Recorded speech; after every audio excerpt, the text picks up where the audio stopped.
Selamat malam semuanya. Ya, ini Eftak edisi 29 Desember 2024. Seperti biasa malam ini kita akan berikan update market IHSG dan juga membahas ide-ide yang masuk di kolom komentar Eftak edisi terakhir ya, edisi 26 Desember. Suasana liburan ya, tidak terlalu banyak yang masuk. Ya, kita akan bahas sesuai dengan apa yang ada di kolom komentar ya. Jadi malam ini kita akan seperti biasa membahas IHSG dan menjawab apa saja yang masuk di kolom komentar ini ya. Apabila Anda ingin melihat banyak pembahasan di F-Talk selanjutnya, silahkan tulis di kolom komentar, silahkan berkonsultasi, sampaikan dengan jelas. Baik, kita mulai dari IHSG. Karena ini hari Minggu, ya besok mungkin ada perdagangan terakhir ya untuk 2024. Kita lihat di IHSG untuk minggu ini. Mungkin Anda sudah baca juga apabila Anda sudah mengunjungi website kami tadi sore jam 5 atau jam 6. Sudah dipublikasikan bahwa potensi IHSG minggu ini adalah melanjutkan pullback setelah minggu lalu. IHSG sempat naik ke 7.100 yang merupakan resist terdekat ya. Kemudian terjadi koreksi. Nah, minggu ini kemungkinan masih akan melanjutkan pullback ya dengan target terdekat di 7.120 sampai dengan 7.200 atau resist sebelumnya, kemudian lanjutan di 7.321. Begitu. Kemudian ini adalah saham yang menarik untuk ditradingkan karena memiliki potensi yang cukup signifikan, dan saham ini juga baru saja membentuk hard low ya dengan potensi upside 8% sampai dengan 20% ya, ini untuk pullback ataupun rebound. Kita masuk ke pembahasan saham yang pertama. Oke, apakah PTR rencana buyback BRI lagi? Sekarang harga sudah turun kembali setelah kita jual. Ya, pastinya nanti akan ada instruksi ya. Saya juga tidak tahu, mereka yang menentukan, tim private trading group yang menentukan apakah mereka buyback atau tidak. Yang jelas ketika kita menjual, sebelumnya kita menjual, ada banyak pertimbangan ya. Pertama, saham tersebut tidak memenuhi potensi yang kita harapkan. Misalkan saham ini tidak mencapai TP ya, atau sudah mencapai TP gitu ya. Kalau belum mencapai TP biasanya akan dilakukan buyback. Kalau sudah mencapai TP biasanya mereka akan mencari saham yang lain gitu ya, alternatif saham yang lain. Sebentar saya cek dulu. Oke, BRI. Oke, kemarin dijual di 4.200 sebelum dividen ya. Oh, ini penurunan dividen ya. Di ini ya kita jual. Ini tidak sesuai dengan target ya. Seharusnya targetnya seharusnya ini hanya naik 3% ya.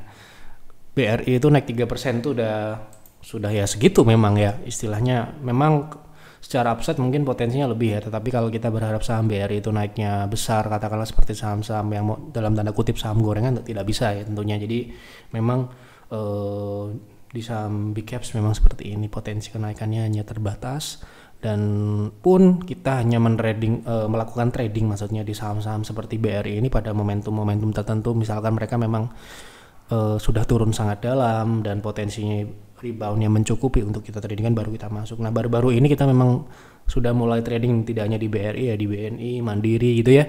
Mungkin Anda cek laporan kinerja beberapa bulan yang lalu, kok saham big caps hampir tidak ada di blotter kita, di laporan kita gitu, karena memang tidak ada peluang yang kita bisa ambil dari saham big caps. Baru bulan-bulan ini ya, saat IHSG turun, tentunya kita diberikan peluang ya di saham-saham big caps. Ketika tidak ada penurunan ya kita tidak trading gitu ya, kita tidak akan sering merekomendasikan saham seperti BRI ini. Nah, hanya mungkin kebetulan ini ada dividen ya. Dividen ini mungkin ekspektasinya adalah kenaikannya ini lebih jauh ya daripada dividen, ternyata tidak memenuhi harapan ya, dan terpaksa harus dieksekusi di bawah ekspektasi kita atau target kita gitu ya. Dan kebetulan setelah kita jual saham ini turun ya, dari kita jual tanggal 23 ya, tanggal 23 ini ya. Jadi kenaikan, kita beli kemudian rally 2 hari kemudian kita jual ya. Dan saham ini turun lagi di area mungkin di area beli ya. Sekarang ini kita belum lihat ada buyback di private trading room, dan mungkin mereka juga masih melihat di bawah sini ada terdapat gap 4060 yang mungkin masih bisa diusahakan ya untuk ditutup. Nanti kita lihat ya kalau ada buyback yang kemungkinan kalau penjualan itu tidak memenuhi target ataupun stop loss ya, misalkan kita beli kemudian terpaksa stop loss, biasanya mereka akan menyiapkan target buyback ya di bawah gitu. Kalau misalkan kita jual posisi profit tetapi tidak memenuhi target, hampir sama kita akan melakukan buyback dengan alokasi yang sama gitu ya.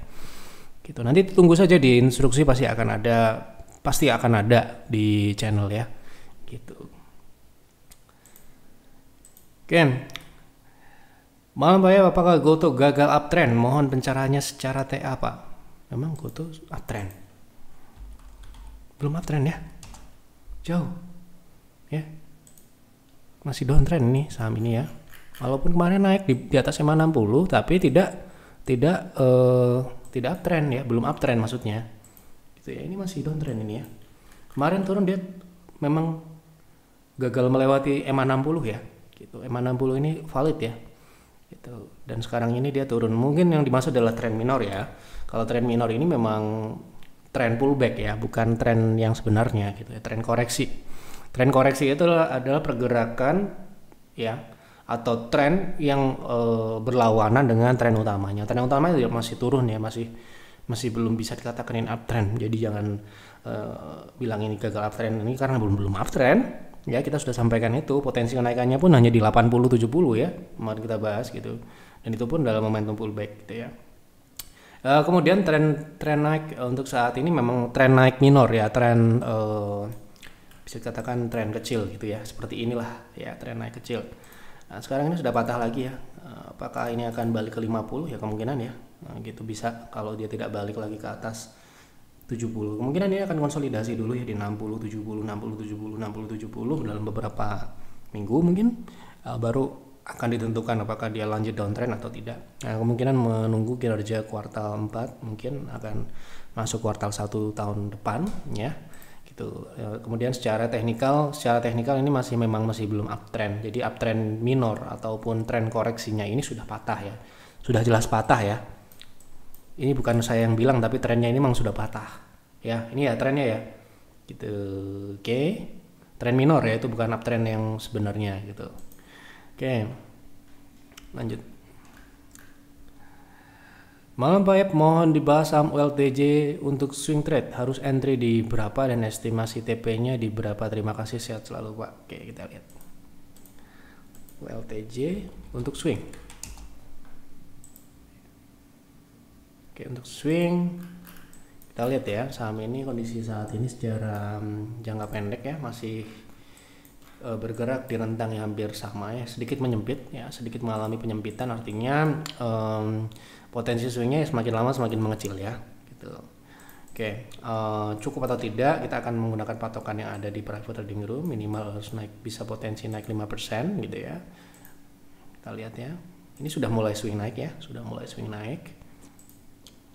Oke, kita lihat potensi ke 0,3 itu hanya 1%. Kemudian kalau dia naik ke 0,6 yaitu di 1770 itu sekitar 4%. Jadi menurut kami ya tidak menarik ya secara upside gitu untuk swing trade.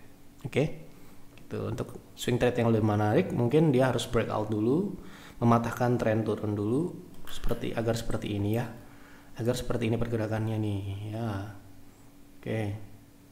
Ya, kalau dia masih bergerak di dalam tren turun yang ini, kita perjelas ya, kemungkinan pergerakannya terbatas ya, dan membuat saham ini tidak menarik ya. Menurut kami kan mengacu pada aturan yang ada di private trading room bahwa saham itu harus memiliki TP1 dan TP2. TP1 harus di atas 5%, TP2 harus di atas 10%, berarti ya tidak menarik. Itu bukan berarti tidak bisa naik ya, tetapi tidak menarik. Jadi mohon dibedakan gitu ya. Tidak menarik itu bisa naik, tetapi potensinya tidak seperti yang kita harapkan ya, kemungkinan seperti itu. Assalamualaikum. Waalaikumsalam. Pak Yap, mohon analisa untuk potensi sektor oil and gas di tahun 2025. Apakah waktu yang tepat untuk akumulasi dengan tujuan investasi jangka panjang? Untuk sektor energi, sektor komoditas yang berhubungan dengan energi, kami masih melihat belum ya, karena siklus sendiri belum naik ya. Kita akan melihat komoditas minyak dulu coba ya. Kita lihat apakah sudah bullish atau belum gitu kan. Belum ya, masih downtrend, masih downtrend. Ini sejak 2022 ya, puncak komoditas. Saat ini sedang proses turun, konsolidasi turun ya ini ya. Kita perjelas. Nah ini ya, jadi saat ini ya belum siklus naiknya belum dimulai gitu ya. Jadi ini masih dalam konsolidasi di dalam tren turun ya. Kalau kita lihat di monthly ini sudah di bawah EMA 60 ya. Mana kalau level 68 ini ditembus atau dilewati gitu ya, berarti oil bisa turun ke bawah lanjut ya, bisa ke 50, level 50 ya, seperti itu. Kemudian kalau kita bicara batu bara, kemarin kita sudah sampaikan di market outlook 2025 bahwa memang belum nanti kalau sudah waktunya kita sampaikan seperti halnya CPO ya, kita update ya. Sekarang ini belum ya, mungkin masih dalam siklus turun ya. Namanya investasi, patokan kita ya fundamental ya, fundamentalnya dari sektor ini kan pasti harga komoditasnya gitu ya. Kalau komoditasnya masih belum dalam siklus naik ya, kita tidak rekomend ya untuk saat ini, sementara ini. Bukan berarti tidak like invest, tetapi kita perlu menunggu lagi gitu. Oke, lanjut. Malam Pak Yop, sehat selalu dan berkah, amin. Saya ingin menanyakan perihal saham Avia, apa yang membuat saham ini downtrend? Secara laporan keuangan, kas hutangnya tidak terlalu besar dan terkendali. Mohon pencerahannya, apakah bagus untuk invest menengah long term dengan harga sekarang? Ini sepertinya sudah saya bahas ya beberapa waktu yang lalu, belum lama. Kita sudah sampaikan bahwa saham ini layak invest. Ya, terkait harga saham yang turun ya bagus berarti ya gitu. Apa yang menyebabkan saham ini turun? Kemungkinan ya perspektif dari market ya, marketnya lagi nggak bagus, dia mungkin IPO. Kemudian mungkin secara fundamental sendiri kan kita bicara ke depan ya, bicara ke depan. Kalau saham ini masih turun seperti ini, IPO-nya 2022 ya, dan saham ini memang masih di dalam tren turun sampai dengan saat ini. Ada kenaikan tetapi tidak bergerak di atas downtrend line, artinya masih downtrend gitu kan. Nah, berarti yang kita bisa ambil kesimpulan bahwa pedoman kita dalam berinvestasi itu apa gitu ya. Apakah kita mencari capital gain atau apakah kita membeli sebuah perusahaan yang layak secara invest, yang mana kita harapkan dalam jangka panjang dia akan memberikan imbal hasil ya, baik dalam bentuk capital gain atau dividen gitu ya. Kita lihat dividen ini ada tidak. Nah ini ada ya, ada dividen ya, dan dividennya ini ya bisa dikatakan nggak besar ya, nggak kecil gitu ya. Tapi kalau kita lihat dari sini memang secara payout dia cukup masih kita perlu lihat lagi karena dia cukup besar ya, di atas 70%, dimana kalau dividen yang baik itu menurut kami, sekali lagi menurut kami itu di bawah 70 sampai dengan paling rendah itu adalah 40, yaitu baru dikategorikan dividend investing ya, kalau payoutnya segitu. Kenapa? Karena kalau terlalu besar ya, dia punya payout ratio ya, berarti mereka mengalokasikan ya hasil bisnisnya itu untuk dibagikan, bukan untuk ekspansi, bukan untuk mereinvest untuk ya mungkin untuk meningkatkan bisnis skill mereka gitu ya. Artinya ada pertumbuhan jika memang mereka berinvestasi, mereka berekspansi. Jadi ada keseimbangan antara membagikan dividen dan pertumbuhan gitu ya. Jadi itu di level yang balance gitu ya antara pertumbuhan dan dividen. Itu payout-nya 50 sampai dengan 70%. Ya, semakin besar tentunya semakin kita anggap perusahaan ini sudah pada ya titik klimaks pertumbuhan gitu ya. Artinya kalau kita berinvestasi di perusahaan dengan payout yang tinggi, ya kita tidak boleh berekspektasi kita dapat capital gain yang besar gitu. Nah, kalau sebaliknya jika payout-nya kecil, ya kita berharapnya di capital gain. Inilah perbedaan antara cara kita memilih investing untuk growth dan dividen. Ada perbedaannya. Kalau kita mencari dividen, carilah yang mature. Mature itu kita tidak berharap pertumbuhan lagi. Gitu. Kita mengharapkan dividen yang stabil, yang bertumbuh, ya ada peningkatan setiap tahunnya, tetapi tidak kita harapkan capital gain kecuali kita beli pada saat market crash gitu ya. Kalau kita dividen investing misalkan di saham BRI, Mandiri, nah kita beli saham itu saat crash, market crash seperti 2020 lah, kita bisa dapat payout di atas 10% gitu ya. Kalau tahun-tahun biasa ya mohon maaf payoutnya ya paling 5%, sorry bukan payout ya, yield ya, yieldnya ya 5%, 8% gitu ya. Nah, jadi kalau menurut saya apakah sahamnya like invest? Menurut saya kalau Anda mau cari dividen ini like invest ya, karena dividen ini cukup konsisten. Setelah IPO pun dia bagi dividen gitu ya, secara berurutan, secara konsisten gitu. Kemudian dari sisi pertumbuhan, memang dari pertumbuhannya ini sudah bisa dikatakan cukup moderat ya, cukup ya tipis, pertumbuhan yang tipis ya. Ini tercermin dari dividen yang diberikan gitu ya. Mungkin ya ekspektasi dari market sendiri memang untuk dividen di saham ini juga secara yield tidak terlalu besar, itu akan mencari titik di mana yieldnya ini menjadi mungkin seperti yang seharusnya. Misalkan di industrinya yieldnya itu adalah 8%, 7% ya, harga sahamnya harus diturunkan agar yieldnya itu mendekati level yang sesuai dengan industrinya. Itulah mungkin yang menyebabkan sahamnya itu turun. Saham itu turun menyesuaikan pasaran. Ya, misalkan kompetitornya ya yieldnya adalah 7%, 8%. Misalkan dia memang perusahaan yang di perdagangan lebih tinggi, yield yang lebih rendah maksudnya. Kan harga saham yang tinggi, yieldnya berarti rendah gitu ya. Artinya harga sahamnya itu akan turun. Ya, menyesuaikan dengan yield yang tadi. Kalau itu perusahaan dividend investing yang cocok untuk dividend investing, dia akan menyesuaikan yield yang ada di industri atau sektornya gitu ya. Oke, jadi menurut saya ini mungkin lebih cocok ke dividend investing ya, dan ini mungkin masih akan menyesuaikan dengan industrinya gitu ya. Oke, baik, sudah saya jawab semua apa yang ada di kolom komentar. Terima kasih untuk Bapak Ibu yang sudah memberikan ide.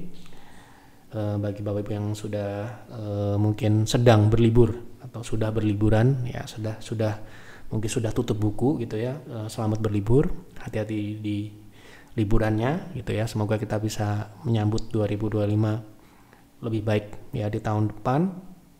Semoga tahun depan lebih baik daripada tahun 2024, itu yang kita harapkan ya. Silahkan kita evaluasi apa yang kita sudah kita lakukan di 2024 ya, baik itu Anda trading maupun investasi.